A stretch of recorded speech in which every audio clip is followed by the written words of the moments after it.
Apostle John उनके लिए प्रभु यीशु के प्यार के बारे में जानते थे और यही गवाही उन्होंने अपनी इंजील में 5 बार दी। परमेश्वर के वचन के लिए उन्हें भी बाकी सब चेलों की तरह बहुत दुख उठाने पड़े और अंत में पैटमोस द्वीप पर कैद कर दिया गया। प्रभु यीशु के दोबारा आने और शैतान का राज्य पूरी तरह से नष्ट करने की डिटेल का प्रकाशन और उस समय की 7 कलीसियाओं को लिखे गए पत्र भी उन्हें पैटमोस पर ही मिले। इन 7 चर्चेस को प्रभु यीशु ने क्या क्या संदेश दिया, आज हम इसी विषय पे बात करेंगे। शुरू करते हैं परमेश्वर के वचन से। परमेश्वर का वचन हमने प्रकाशित वाक्य की पुस्तक उसका 2 अध्याय उसकी पहली आयत से लिया है।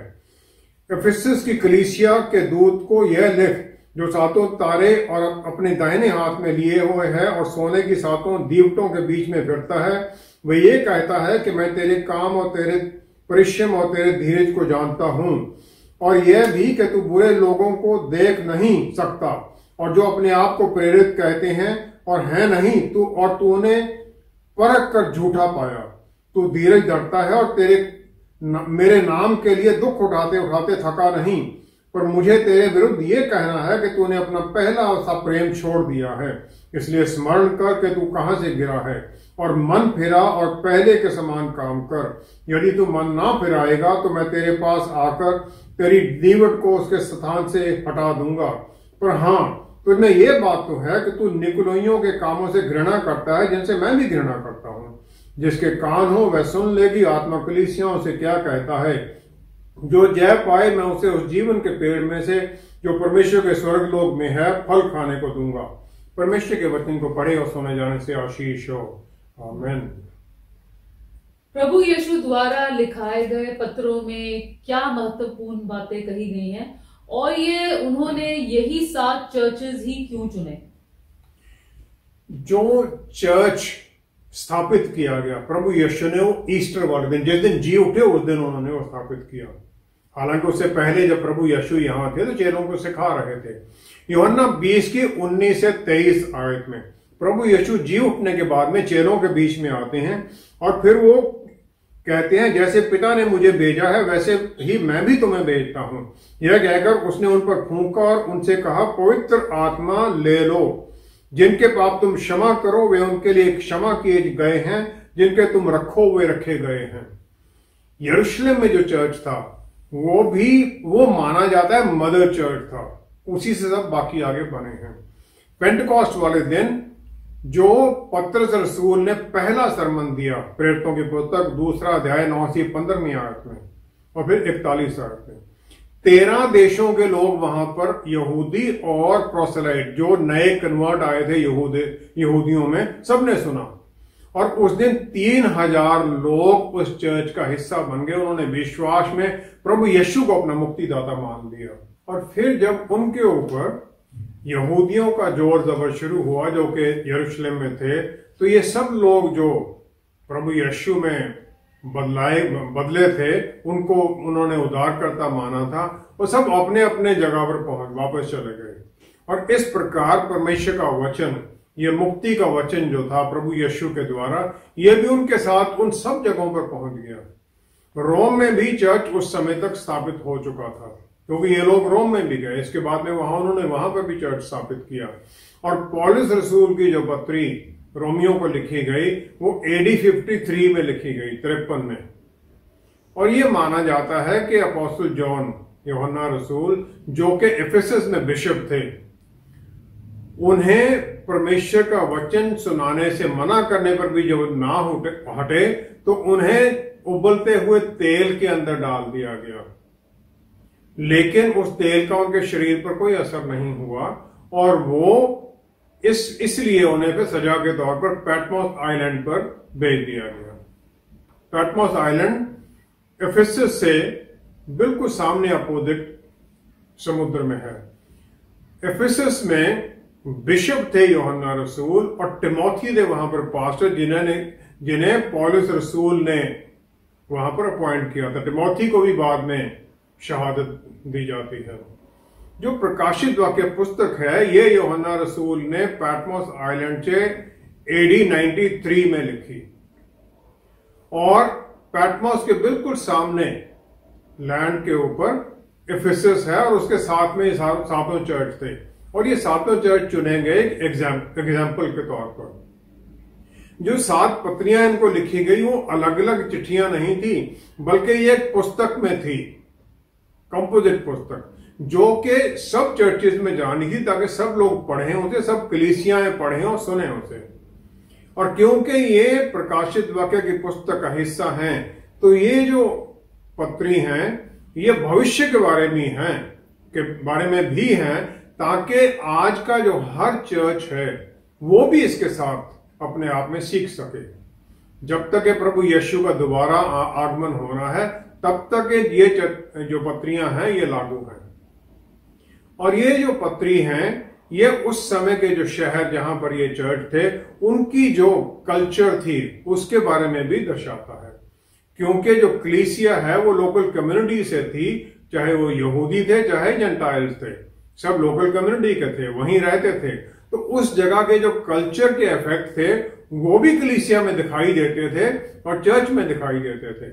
और ये पत्री उसी के बारे में वार्निंग देती है कि उसके खिलाफ विजिलेंट रहें वो। और ये जो पत्री ये सिर्फ वार्निंग ही नहीं देती है, ये प्रोफेटिक भी है, फ्यूचर के बारे में भी है, जैसे मैंने अभी कहा था। 2 चर्च जिनको सबसे ज्यादा क्रिटिसिज्म मिला वो थे सार्डिस और लाउडीसिया। ये दोनों चर्च शहर जो थे पूरी तरह आज अनइनहैबिटेड है, वहां कोई भी नहीं रहता है, पूरी तरह बर्बाद हो गए।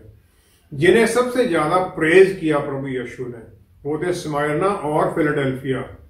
वो जो टर्किश कॉन्करर थे जो उनके ऊपर हमलावर होके आए, सबसे ज्यादा देर तक ये उनके खिलाफ बने रहे। इफिसस का जो चर्च था इसे प्रभु यीशु ने वो कहा कि मैं तुम्हें तुम्हारी जगह से हटा दूंगा। और ये चर्च जो वहां पर पहले जहां पर स्थापित था, ये पूरा शहर जहां स्थापित था, उससे तकरीबन 3-4 किलोमीटर दूर एक और जगह पर दोबारा फिर ये बना, वहां स्थापित हुआ पूरा शहर। मत्ती 5 की 13 से 16वीं आयत में प्रभु यीशु ने हर एक विश्वासी को इस पृथ्वी के नमक के बारे में कहा। नमक जो खाना है उसे प्रिजर्व करने के लिए इस्तेमाल होता है, टेस्ट के लिए होता है। तो एक विश्वासी भी इस धरती में जो कल्चर है उसे प्रिजर्व, पवित्रता की तरफ प्रिजर्व करने के लिए है। फिर उन्होंने कहा कि तुम जगत की ज्योति हो, लाइट ऑफ द वर्ल्ड। और फिर साथ में उन्होंने ये भी कहा कि इसी प्रकार तुम्हारा उजाला मनुष्यों के सामने चमके कि वे तुम्हारे भले कामों को देखकर तुम्हारे पिता को जो स्वर्ग में है बड़ाई करें। पिता की बड़ाई हो तुम्हारे कामों को देखकर। हर एक विश्वासी को, हर चर्च को यह जरूरी है कि वो परमेश्वर के वचन का प्रचार करे, मुंह के द्वारा और अपने कामों के द्वारा भी, उनके बिहेवियर के द्वारा, उनके एटीट्यूड के द्वारा लोग जाने कि हाँ इनमें कुछ भिन्नता है। और ये पवित्रता और धार्मिक जीवन जो है ये फिर दूसरों को भी उन्हीं बातों को मानने की तरफ अग्रत करे। जो ये 7 चर्चेस को पत्री लिखी गई ये कॉशन पॉइंटर्स हैं, संदेश है, संकेत हैं कि तुम बचे रहो इनसे। और इसके द्वारा हम अपना जो आत्मिक परिस्थिति है उसे भी हम जान सकते हैं, ताकि हम कहां पर आज खड़े हैं, जो वह पढ़ें उसके अनुसार अपने आप को जांचें और हमें किस चीज की करेक्शन है वो भी हम कर सकें। इन पत्रियों का ये सबसे ज्यादा महत्वपूर्ण काम है। प्रभु यीशु द्वारा इन लेटर्स की खास बातें क्या है और आज के दिनों में हमारे लिए इनका क्या महत्व है? 7 पत्र जो लिखे गए चर्चेस को, उनका एक स्पेसिफिक फॉर्मेट है, जिसमें सबसे पहला है प्रभु यीशु की सॉवरन कंट्रोल अथॉरिटी उस चर्च के ऊपर, उनका अधिकार उस चर्च के ऊपर। और दूसरा है उस चर्च का पुराना रिकॉर्ड क्या था, क्या वो आज्ञाकारिता में थे या डिसोबीडियंस में थे। तीसरा है वार्निंग, मन फिराने के बारे में, रिपेंटेंस के बारे में, नहीं तो फिर एक्शन के लिए तैयार होने के लिए वार्निंग थी। और फाइनली था कि जो जय पाएगा उसके लिए आशीष क्या होगी, ओबीडियंस जो आज्ञाकारिता में चलेगा और जो उस परिस्थिति पर जा पाएगा, जो उस चर्च में या चारों तरफ दूसरों में भी थी, उस पर जा पाएगा तो वो आशीष पाएगा। हम ये सब पत्रियों को एक एक करके देखेंगे ताकि हम इनसे क्या सीख सकते हैं वो देखें। एफिसस पहला चर्च था जो कि पैटमॉस के बिल्कुल सामने जमीन पर था, और ये सबसे इंपॉर्टेंट सिटी था रोमन एम्पायर का, रोम के अलावा, जहां पर के ट्रेड और ज्ञान के लिए सेंटर था। और ये जंक्शन था, मेन जंक्शन पश्चिम से पूर्व की तरफ जाने के लिए। और आर्टेमिस या डायना, रोमन जिसे डायना कहते थे, उस जो देवी थी उसका यहां पर भवन था। ये जो देवी मानी जाती थी ये फर्टिलिटी के बारे में थी, बच्चे पैदा होने के बारे में। जो इसकी आराधना थी वो सेक्सुअल इमोरलिटी में थी। और इस मंदिर को उस समय के 7 अजूबों में एक माना जाता था। और ये मंदिर इतना धनाढ़ था, इसके बाद इतनी धन दौलत थी कि इसे लोग बैंक की तरह इस्तेमाल करते थे। जो मर्चेंट थे या राजा थे, एवं शहर भी अपना धन उस टेम्पल की ट्रेजरी में जमा करते थे ताकि वहां पर सेफ रहे। पौलुस रसूल एफेसस में 3 साल के लिए रहे और वहां पर उन्होंने टिमोथी को उस चर्च का लीडर अपॉइंट कर दिया और उसे उन्होंने वार्निंग दी कि जो झूठे प्रचारक हैं या झूठे आएंगे उनसे बच के रहना। अक्विला और प्रिस्किल्ला जो पौलुस रसूल के नजदीकी काम करने वाले थे वो भी यहीं रहते थे। और जो पत्री है ये लिखी गई है एंजल ऑफ द चर्च, और जो ग्रीक भाषा का शब्द है एंजेलोस, उसका मतलब है मैसेंजर, दूत। और कुछ लोग ये मानते हैं कि जो ये एंजल था ये परमेश्वर ने हर एक चर्च के ऊपर एक स्वर्गदूत नियुक्त किया हुआ था उसे कंट्रोल करने के लिए, तो उसके लिए ये पत्री है। लेकिन परमेश्वर एक स्वर्गदूत को जो स्वर्ग में है उसको एक इंसान के थ्रू मैसेज क्यों देंगे? वहां से उसको डायरेक्ट कम्युनिकेशन हो सकता था। असल में जो एंजल जो माना गया है वो उस चर्च का पास्टर लीडर है, क्योंकि उसे परमेश्वर ने उस कलीसिया का चरवाहा नियुक्त किया है और वो वचन के अनुसार हर पास्टर परमेश्वर के सामने ज्यादा उत्तरदायी है। और ये पत्र है किससे? जो 7 तारे अपने दाहिने हाथ में लिए हुए है और सोने की 7 दीवटों के बीच में फिरता है। यह प्रभु यीशु की हर चर्च के ऊपर जो अधिकार, उनकी अथॉरिटी है उसको दर्शाता है। उस चर्च का जो असेस्ट स्टेट क्या था, उसकी हालत क्या थी उस समय, वो हार्ड वर्किंग थे, स्वर्ग राज्य के काम करने के लिए मेहनत करने वाले थे, स्टेडफास्ट थे, पूरे ध्यान से और परसुएर लगे रहने वाले थे। पाप का वो सामना करते थे, उसको रेजिस्ट करते थे, और जो झूठे प्रचारक थे कम्युनिटी में घूम रहे थे उनको पूरी तरह से एग्जामिन करते थे। ये सब बातें उन्होंने कही और वो हर तरह की तकलीफ को भी सहते थे, थकते नहीं थे, तकलीफों से डरते नहीं थे। पौलुस रसूल ने प्रेरितों की पुस्तक उसका 20 अध्याय उसकी 29 से 31 आयत में अफसियों को यह वार्निंग दी कि मैं जानता हूं कि मेरे जाने के बाद फाड़ने वाले भेड़िए तुम में आएंगे जो झुंड को ना छोड़ेंगे। तुम्हारे ही बीच में से वे भी ऐसे ऐसे मनुष्य उठेंगे जो चेलों को अपने पीछे खींच लेने को टेढ़ी मेढ़ी बातें कहेंगे। इसलिए जागते रहो और स्मरण करो, जागते रहो और जो मैंने बताया उसको याद रखो। पौलुस रसूल ने वार्निंग दी थी और जो कलीसिया थी उन्होंने पौलुस रसूल की इस बात को भूला नहीं। एक बार ट्रेडिशन बन गई तो वो उस पर चलने लग गए। जो ये भेड़िए थे वो झूठे मैसेंजर, झूठे जो अपोस्टल थे, वो डिसऑनेस्ट, बुरे इरादे के साथ काम करने वाले लोग थे जो कि अपने आप को सच्चाई का वचन सुनाने के लिए आते थे। इसी तरह के थे यहूदी हाई प्रीस्ट स्कीवा, उसके 7 लड़के थे जो प्रभु यीशु के नाम पर दुष्ट आत्माएं निकालते थे और एक दुष्ट आत्माएं ने फाइनली उन पर हमला भी कर दिया था। इस प्रकार के झूठे लोग थे। दूसरा कुरिन्थियों 11 अध्याय 14वीं आयत में पौलुस रसूल ने कहा है, शैतान आप भी ज्योतिर्मय स्वर्गदूत का रूप धारण करता है और जो उसके एजेंट हैं वो भी इसी प्रकार अपने आप को एंजल ऑफ लाइट बनकर सच्चाई में आने के वो दर्शाने के लिए आ जाते हैं। फिर प्रकाशित वाक्य के दूसरा अध्याय उसकी चौथी आयत में हम देखते हैं क्रिटिसिज्म इनका क्या है। प्रभु यीशु ने उन्हें वार्निंग दी कि पर मुझे तेरे विरुद्ध यह कहना है कि तूने अपना पहला प्रेम छोड़ दिया है। You have left your first love, छोड़ दिया है। कुछ गुम हो जाना एक्सीडेंट से होता है, लेकिन छोड़ देना डेलिबरेट होता है, जानबूझ के छोड़ा जाता है कुछ भी। पहला प्यार उनका क्या था? वो था जब एक विश्वासी प्रभु यीशु में जुड़ता है तो उनके साथ एकदम बड़ी नजदीकी में आ जाता है, काम करना चाहता है, वचन पढ़ना चाहता है। वो शायद इस प्यार में थोड़े ठंडे हो गए थे। उनके अंदर से वो जो आग थी वो नहीं थी। बाहर से तो उनके सब काम ठीक दिख रहे थे, लेकिन अंदर से उनके मन में कुछ बढ़िया नहीं था। जो उनके डॉक्ट्रिन थे या विश्वास थे वो पवित्र थे। उनके जो माइंड और हार्ट के अंदर जो उनका अंदर से जो काम था, जो प्यार का काम था, वो कम हो गया था।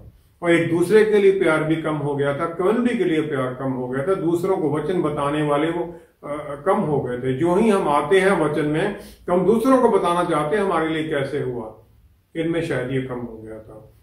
जिस प्रकार एक नई नई शादी हुए में तो लोग एकदम बहुत नजदीकी में आ जाते हैं, आहिस्ता आहिस्ता फिर वो जो स्पार्क है वो कम होता जाता है, रिश्ता थोड़ा ठंडा होने लग जाता है, सब कुछ टेकन फॉर ग्रांटेड हो जाता है और लोग इसको फिर दोबारा जीवित करने के लिए कोशिश भी नहीं करते हैं।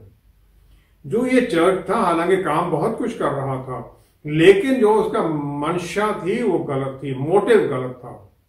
और क्योंकि हो सकता है कि जो वहां पर उनके ऊपर प्रताड़ना चल रही थी, सफरिंग थी, उसके कारण ये हुआ हो। अच्छे कामों का जो मोटिव है ये अंदर से हमारे परमेश्वर के प्यार के लिए, पवित्र आत्मा परमेश्वर के बल के अनुसार होना चाहिए, सोशल कॉज के लिए नहीं कि हम सोशल काम कर रहे हैं। फिर वार्निंग आ जाती। वार्निंग उन्हें क्या दी गई? 5वीं 6वीं आयत में उन्होंने कहा, स्मरण कर के तू कहां से गिरा है और मन फिरा। Remember therefore from where you have fallen, repent. जो इमीडिएट काम करना है वो 3 है। सबसे पहले तो ये स्मरण कर, रिमेंबर करना कि हम पहले कहां थे, पहले किस तरह के पाप के जीवन में थे, किस प्रकार प्रभु यीशु ने हमें निकाला है। फिर जब हम प्रभु यीशु में जुड़ गए तो उस समय हम कैसे काम करते थे, उसको याद करना। लूका 15 की 17 से 19 आयत में उड़ाऊ पुत्र है। जब वो सूअरों के बाड़े में पहुंच जाता है, उसकी इस परिस्थिति आ जाती है, तब वो याद करता है कि मेरे पिता के घर में नौकरों के लिए भी कितना अच्छा खाना मिलता है। जब वो याद करता है तब उसे फिर ये रेस्टोरेशन वापस आने की उसके मन में इच्छा आती है। जब हम इस प्रकार याद करते हैं प्रभु यीशु ने चर्च को कहा, तब हमें उसको रिस्टोर करने की इच्छा आती है। दूसरा है मन फिरा और पहले के समान काम कर। मन फिराना कोई ये नहीं कि सॉरी बोलना है, ये अपने जीवन की दिशा को बदलना है, एटीट्यूड बदलना है और जो अपना बिहेवियर है उसे बदलना है। और ये प्रेजेंट जिसमें हम चल रहे हैं उसे एकदम शार्प ब्रेक चाहिए, उसमें बिल्कुल बदलाव आना चाहिए, बिल्कुल टोटल बदलाव आना चाहिए। तीसरा है जो पहले से काम थे वो करना शुरू कर, जो बेसिक्स थी उसमें वापस चल, जो पहले जब विश्वासी बना था उन कामों में चल, जो वचन को पढ़ने में समय बिताता था, रेगुलर प्रेयर टाइम था तुम्हारा हर रोज का, दूसरे विश्वासियों से मिलने का आनंद जो था, जो दूसरों को वचन बताने का आनंद था, कोशिश थी अपने विश्वास के बारे में, वो सब में दोबारा वापस चल। प्रभु यीशु ये उन्हें वार्निंग देते हैं। शैतान एक एक्सपर्ट है, हमारे मन में ये डिससेटिस्फैक्शन डालता रहता है कि तुम प्रार्थना करते हो उत्तर तो तुम्हें मिलता नहीं, वचन पढ़ते हो तुम्हें समझ तो आता नहीं, याद ही नहीं रहता है। और फिर एक नए नए प्रोग्राम आने लग जाते हैं, हम उनके पीछे चलने लग जाते हैं, नई आइडियोलॉजीज, नए कल्ट शुरू हो जाते हैं, उनके पीछे चल पड़ते हैं। फिर हम जो आज का जीवन है उसमें हमारा अटेंशन स्पैन बहुत शॉर्ट है। माना जाता है 10 सेकंड से ज्यादा किसी का एक चीज पर ध्यान केंद्रित नहीं रहता है, और जो सच्चा आनंद है उससे भी फिर हम बोर होने लग जाते हैं। और जो हमारी सेंसेस को, जो 5 इंद्रियां हैं, जब उनको प्रसन्न करता हम उसके पीछे लग जाते हैं, आत्मा से हट जाते हैं। इसमें फिर उन्होंने प्रभु यीशु ने वार्निंग किया दी। सजा क्या है? सजा कहते हैं कि अगर तू मन ना फिराएगा तो मैं तेरे पास आकर तेरी दीवट को उसके स्थान से हटा दूंगा, मैं तेरे लैंप स्टैंड को वहां से हटा दूंगा अगर तू तौबा ना करेगा। जो 7 जो ये ब्रांच वाला लैंप स्टैंड मनोरा इसे कहते थे पुराने नियम में, जो परमेश्वर के भवन में पवित्र स्थान में था, वो जो प्रीस्ट अंदर जाते थे उनके लिए लाइट का काम करता था।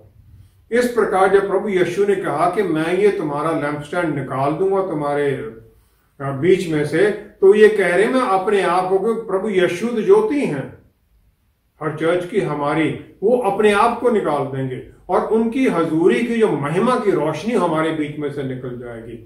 और जब वो रोशनी निकल जाती है तो हमारे भीतर कितना घना अंधेरा होगा ये हम अपने पुराने जीवन के साथ देख सकते हैं। वो एक ऑर्गेनाइजेशन बनकर तो फिर रह सकते थे, एक चर्च तो था हाँ नाम पर तो, लेकिन सच्चा प्रभु यीशु का चर्च नहीं रहता। वो पहले शमूएल 4 अध्याय 21 आयत में फिलिस्तीन लोग आर्क ऑफ द कोवेनेंट उसको ले जाते हैं और वो चर्च बन जाता है इकबोड, वो टैबरनेकल जिसमें फिर परमेश्वर की महिमा है ही नहीं, उसकी रोशनी नहीं है, अंधेरा है। और फिर प्रभु यीशु चर्च को एनकरेज भी करते हैं, कॉम्प्लीमेंट करते हैं, उन्हें कहते हैं कि तुझमें यह बात तो है कि तू निकुलइयों के कामों से घृणा करता है जैसे मैं भी घृणा करता हूं। निकलौस था एंटियोक का जो पहला यहूदी कन्वर्ट था, लेकिन उसने ये प्रीचिंग शुरू कर दी कि क्योंकि हमें पापों की माफी मिल चुकी है तो हम सेक्सुअल इमोरलिटी में जी सकते हैं, कुछ भी पाप कर सकते हैं, जो किसी भी तरह के देवताओं को भेंटें चढ़ाई गई उन्हें खा सकते हैं। और फिर उन्होंने ये भी कहा कि हम ऐसे करते रह सकते हैं, पापों की माफी मांगते रहें फिर करते रहें, और इंटेंशन ये थी कि हम पाप को दोबारा दोबारा करते रहें। ये उसकी टीचिंग थी। परमेश्वर पाप से घृणा करते हैं, वो प्यार हैं, पाप से घृणा करते हैं और पापी से प्यार करते हैं। हमें भी इसी प्रकार पूरी तरह की कोशिश करनी है कि हम विश्वास में चलते रहें, पाप से पूरी तरह से मन फिराएं, गिरते हैं तो फिर उठें, और फिर उनके लिए प्रोत्साहन भी है। प्रभु यीशु ने एग्जॉर्टेशन उन्हें क्या दी, वो कहते हैं जिसके कान हो वह सुन ले कि आत्मा कलीसियाओं से क्या कहता है। आत्मा कलीसियाओं से क्या कहता है, चर्चेस से क्या कहता है। एक चर्च के लिए नहीं, सबके लिए है, कलीसियाएं हैं, हम सब उसमें शामिल हो जाते हैं। और ये आज के लिए और भविष्य के लिए सबके लिए पत्रियां हैं। क्या हम सुनते हैं उस बात को, परमेश्वर के वचन को, जो हमें वो वार्निंग देते हैं, ताकि हम उसे समझें और फिर जो उसका मकसद है उस वचन का, उस मकसद को हम समझने की कोशिश करें। पवित्र आत्मा परमेश्वर जो हमारे भीतर हमारे गाइड और टीचर हैं, उनकी आज्ञाकारिता में चलें, उनकी हम आज्ञा उनकी जानने की कोशिश करें। लेकिन पवित्र आत्मा परमेश्वर हमारे भीतर तभी काम कर सकते हैं जब हम उनकी आवाज को सुनने की कोशिश करें, और सुनने की कोशिश भी तब करें हम आज्ञाकारिता में चलने वाले हों। अगर हमने सुना और मानना नहीं है तो फिर वो बाद में बताना बंद कर देंगे। और फिर उनका प्रॉमिस रिवॉर्ड क्या है। 7वीं आयत में प्रभु यीशु ने वायदा किया, जो जय पाए मैं उसे उस जीवन के पेड़ में से जो परमेश्वर के स्वर्गलोक में है फल खाने को दूंगा। हम ये मानते हैं कि पाप पर जय पाना, आत्मिक जो युद्ध है उस पर जय पाने के बारे में है। ये वो तो है ही, लेकिन हर चर्च मेंबर को अपने भीतर देखना उसमें क्या कमी है, कलीसिया में क्या कमी है, उस चर्च को उस पर जय पाना है। अफसियों को अपने मन के अंदर जो ठंडापन था, जो प्यार की कमी थी, उस पर जय पाना था। और जो ये जीवन का वृक्ष है, ये हमें अदन बाग की उस परिस्थिति में वापस ले जाता है। जो शराब का जो असर है वो खत्म कर दिया गया है, और प्रभु यीशु ने सलीब के द्वारा जो हमें अनंत काल का जीवन दिया है, ये सब उसमें मिल जाता है। फिर पहले माना जाता था स्वर्ग लोक, जो ये वायदा किया गया पैराडाइज, ये गार्डन ऑफ डिलाइट है, अदन बाग है, लेकिन ये वो है जहां परमेश्वर रहते हैं, और जो जय पाएगा वो सदा के लिए परमेश्वर की हजूरी में पहुंच जाता है। हम अपने आप को किसी ना किसी तरह से उस अफसियों की जो कलीसिया उसके साथ पहचान हमारी बनती है, क्योंकि हम भी ठंडे हो जाते हैं। हमें इस पर जय पाना है और फिर उनकी तरह प्रभु यीशु के वायदे को पाना है, अनंत काल के जीवन में उस जीवन के वृक्ष का फल खाना है। प्रभु यीशु की अफसियों की इस पत्री से आज के समय में हमारे लिए क्या सीख मिलती है? प्रभु यीशु ने हमें जो जय पाने की आज्ञा दी है वो ये है कि जो हम पर जय पाना चाहते हैं हम उन पर जय पाएं। पहला यूहन्ना 5वां अध्याय 4थी आयत में कहा गया है, जो कुछ परमेश्वर से उत्पन्न हुआ है वह संसार पर जय प्राप्त करता है और यह विजय जिससे संसार पर जय प्राप्त होती है हमारा विश्वास है। हम विश्वास के द्वारा ये जय पाते हैं। प्रकाशित वाक्य 12 की 11वीं आयत में जो शैतान और उनके एजेंट के ऊपर जो जय पाते हैं वो प्रभु यीशु जो लैम्ब ऑफ गॉड है उनके लहू के द्वारा और उनकी गवाही के वचन की गवाही के द्वारा होती है। सिर्फ ये जीत पाने के जय पाने के बारे में नहीं है बल्कि गवाही के बारे में भी है। अगर हम गवाही नहीं देते हैं तो हम ट्रेटर बन जाते हैं। जय पाना एक दिन का काम नहीं है, ये डेली एक्टिविटी है, हमें करते रहना पड़ता है। और फिर हमें पवित्र आत्मा परमेश्वर के बल को भी पाना, उनकी गाइडेंस में चलना ताकि हम इस जय में बने रहें। अफसियों के चर्च के बारे में इग्नेशियस ने उसे आशीष दी कि तुम आत्मा के अनुसार चलते हो और तुम प्रभु यीशु में संपूर्ण हो। सब विश्वासियों को प्रभु यीशु पर ध्यान लगाए रखना है क्योंकि हमें दिन प्रतिदिन उनके अक्सर रूप में बदल दिया जाता है। दिन प्रतिदिन हम बदल रहे हैं। इब्रानियों की पुस्तक 12वां अध्याय उसकी 2-3 आयत में प्रभु यीशु ने ये जय कैसे पाई। प्रभु यीशु ने जय पाई इब्रानियों की पुस्तक उसका 12वां अध्याय उसकी 2-3 आयत में के क्रूस का दुख सहा और परमेश्वर के सिंहासन की दाहिनी ओर जा बैठे। उन्होंने दुख सहा, हॉस्टिलिटी सिनर्स पापियों की हॉस्टिलिटी सही, सब कुछ सहा और जय पाकर आगे पहुंच गए। वो किसी तरह से डिस्करेज नहीं हुए।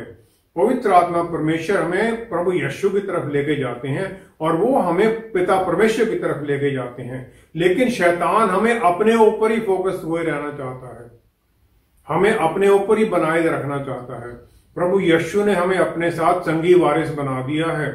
प्रकाशित वाक्य 5 की 12 में बल, धन, दौलत, बुद्धि, ज्ञान, महिमा, प्रेज, ब्लेसिंग सब कुछ उन्हें मिला है और हम सब ये उसके हक में पा जाते हैं। लेकिन हमें तभी मिलता है जब हम अपने ये सब अधिकार शैतान को ना दें। हमें हर पल ध्यान रखना है जो रेजिस्टेंस है हमारे अंदर से है, रेजिस्टेंस और बाहर से भी है, उसके ऊपर हमने जय पानी है। वचन पर ध्यान देना है, वचन पर मनन करना है, प्रार्थना में जुड़े रहना है, एक दूसरे के साथ फेलोशिप में जुड़ना है, परमेश्वर से साथ जुड़ना है ताकि फिर हमारे कामों के द्वारा परमेश्वर के प्यार को हम दूसरों पर प्रकट करें। और ये हमें अपना काम करना है ताकि परमेश्वर अपना काम हमारे भीतर कर सके और हमें जय में ले जा सके। आइए हम प्रार्थना करें। पिता परमेश्वर, क्या ही धन्य है आप हमें आशीष देते हैं अपने पुत्र के द्वारा उस जय में चलने की। फिर आपने हमें अकेला नहीं छोड़ा, पवित्र आत्मा परमेश्वर हमें दे दिए ताकि उनके बल में, उनकी अगुवाई में हम चलें। सहायता कीजिए पवित्र आत्मा परमेश्वर के हमारा ध्यान बस बना रहे यीशु मसीह के ऊपर, उनके द्वारा पिता परमेश्वर के ऊपर, ताकि हम जय में चलें उनके बल में, उनकी शक्ति में। पिता परमेश्वर सब कुछ प्रभु यीशु के पवित्र नाम में मांगते हैं। आमेन, आमेन, आमेन। एक विश्वासी को हर पल ये ध्यान रखने की जरूरत है कि शैतान कभी भी हम पर हमला कर सकता है। जब हम प्रभु यीशु और उनके वचन पर ध्यान लगाए रहते हैं तो यहोशू को दिया हुआ परमेश्वर का वादा कि तेरे जीवन भर कोई तेरे सामने ठहर ना सकेगा, जैसे मैं मूसा के संग रहा वैसे ही तेरे संग भी रहूंगा, हमारे लिए पूरा होने लगता है। बस हमारा मन उन पर टिका रहे तो जीत हमारी ही है। Thank you so much for being with us. See you next time. Stay blessed. Shalom.